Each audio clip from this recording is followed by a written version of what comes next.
অতিরিক্ত পিম্পলের সমস্যা থেকে মুক্তি পেতে হলে আপনাকে অবশ্যই জানতে হবে আপনার স্কিন টাইপটি কেমন, যেমন অয়েলি স্কিন, কম্বিনেশন স্কিন অথবা ড্রাই স্কিন।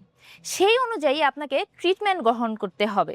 আচ্ছা, পিম্পল যদি অতিরিক্ত ইনফেকশিয়াস টাইপের হয়ে থাকে, মানে পিম্পলগুলো যদি অনেক বড় বড় হয়ে থাকে, সেক্ষেত্রে আপনাকে অবশ্যই ডক্টর অথবা ফার্মাসিস্টের পরামর্শ অনুযায়ী ওরাল মেডিকেশন গ্রহণ করতে হবে।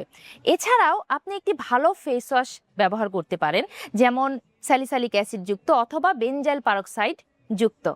এর মধ্যে আপনি একটি ভালো ক্রিম ব্যবহার করতে পারেন, যেটির অবশ্যই মেডিকেটেড ক্রিম হতে হবে, এবং এই মেডিকেটেড ক্রিমের মধ্যে অবশ্যই ট্রিটিনয়েন, ক্লিন্ডামাইসিন অথবা স্যালিসাইলিক অ্যাসিড যুক্ত হতে পারে। আর রাতের বেলায় আপনি একটি সিরাম ব্যবহার করতে পারেন, সেই সিরামের মধ্যে অবশ্যই নিয়াসিনামাইড অথবা স্যালিসাইলিক অ্যাসিড যুক্ত হতে পারে।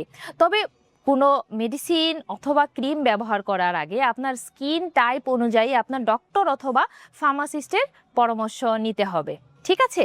আর আমার সাথে কন্ট্যাক্ট করতে চাইলে আপনাকে অবশ্যই এই নাম্বারটিতে হোয়াটসঅ্যাপ করতে হবে অথবা ভিজিট করতে পারেন স্মার্ট হেলথ ফার্মাসি, শারজাহ, ময়লাতে। সবাই ভালো থাকুন। আল্লাহ হাফেজ।